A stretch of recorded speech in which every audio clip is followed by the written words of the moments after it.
Chapter 7. Solomon was building his own house 13 years, and he finished his entire house. He built the house of the forest of Lebanon. Its length was 100 cubits, and its breadth 50 cubits, and its height 30 cubits, and it was built on 4 rows of cedar pillars, with cedar beams on the pillars. And it was covered with cedar above the chambers that were on the 45 pillars, 15 in each row. There were window frames in 3 rows, and window opposite window in 3 tiers. All the doorways and windows had square frames, and window was opposite window in 3 tiers. And he made the hall of pillars. Its length was 50 cubits, and its breadth 30 cubits. There was a porch in front with pillars, and a canopy in front of them. And he made the hall of the throne, where he was to pronounce judgment, even the hall of judgment. It was finished with cedar from floor to rafters. His own house, where he was to dwell, in the other court back of the hall, was of like workmanship. Solomon also made a house like this hall for Pharaoh's daughter, whom he had taken in marriage.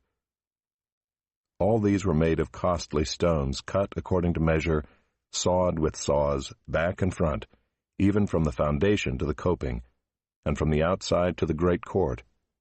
The foundation was of costly stones, huge stones, stones of 8 and 10 cubits, and above were costly stones cut according to measurement and cedar. The great court had 3 courses of cut stone all around, and a course of cedar beams. So had the inner court of the house of the Lord, and the vestibule of the house. And King Solomon sent and brought Hiram from Tyre. He was the son of a widow of the tribe of Naphtali, and his father was a man of Tyre, a worker in bronze. And he was full of wisdom, understanding, and skill for making any work in bronze. He came to King Solomon and did all his work. He cast 2 pillars of bronze. 18 cubits was the height of one pillar, and a line of 12 cubits measured its circumference. It was hollow, and its thickness was 4 fingers. The second pillar was the same. He also made 2 capitals of cast bronze to set on the tops of the pillars. The height of the one capital was 5 cubits, and the height of the other capital was 5 cubits. There were lattices of checker work with wreaths of chain work for the capitals on the tops of the pillars, a lattice for the one capital, and a lattice for the other capital. Likewise he made pomegranates in 2 rows around the one lattice work to cover the capital that was on the top of the pillar, and he did the same with the other capital. Now the capitals that were on the tops of the pillars in the vestibule were of lily work, 4 cubits. The capitals were on the 2 pillars and also above the rounded projection which was beside the lattice work. There were 200 pomegranates in 2 rows all around, and so with the other capital. He set up the pillars at the vestibule of the temple. He set up the pillar on the south and called its name Jachin, and he set up the pillar on the north and called its name Boaz. And on the tops of the pillars was lily work.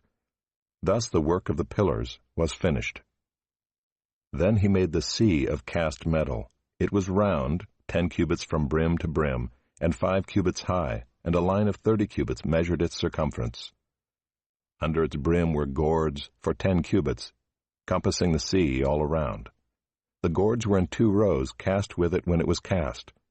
It stood on 12 oxen, 3 facing north, 3 facing west, 3 facing south, and 3 facing east.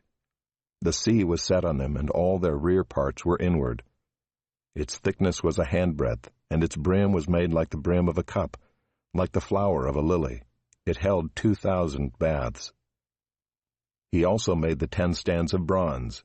Each stand was 4 cubits long, 4 cubits wide, and 3 cubits high. This was the construction of the stands. They had panels, and the panels were set in the frames, and on the panels that were set in the frames were lions, oxen, and cherubim. On the frames, both above and below the lions and oxen, there were wreaths of beveled work. Moreover, each stand had 4 bronze wheels and axles of bronze, and at the 4 corners were supports for a basin. The supports were cast with wreaths at the side of each. Its opening was within a crown that projected upward 1 cubit. Its opening was round as a pedestal is made, 1.5 cubits deep. At its opening there were carvings, and its panels were square, not round. And the 4 wheels were underneath the panels. The axles of the wheels were of one piece with the stands, and the height of the wheel was 1.5 cubits. The wheels were made like a chariot wheel. Their axles, their rims, their spokes, and their hubs were all cast. There were 4 supports at the 4 corners of each stand. The supports were of one piece with the stands. And on the top of the stand there was a round band 1/2 cubit high, and on the top of the stand its stays and its panels were of one piece with it. And on the surfaces of its stays and on its panels he carved cherubim, lions, and palm trees, according to the space of each, with wreaths all around. After this manner he made the 10 stands. All of them were cast alike, of the same measure and the same form. And he made 10 basins of bronze. Each basin held 40 baths. Each basin measured 4 cubits, and there was a basin for each of the 10 stands.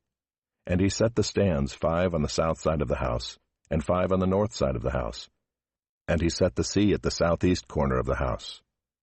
Hiram also made the pots, the shovels, and the basins.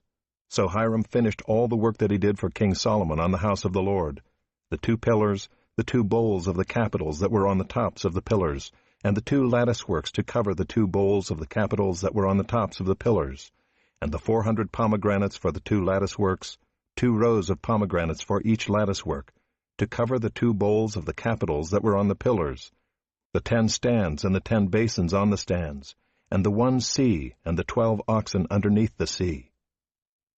Now the pots, the shovels, and the basins, all these vessels in the house of the Lord, which Hiram made for King Solomon, were of burnished bronze. In the plain of the Jordan the king cast them, in the clay ground between Succoth and Zarethan. And Solomon left all the vessels unweighed, because there were so many of them, the weight of the bronze was not ascertained.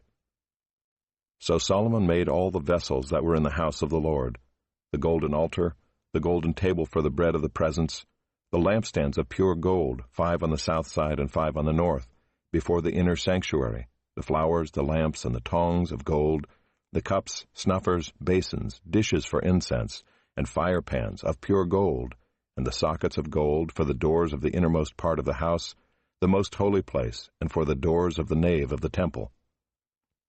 Thus all the work that King Solomon did on the house of the Lord was finished. And Solomon brought in the things that David his father had dedicated, the silver, the gold, and the vessels, and stored them in the treasuries of the house of the Lord.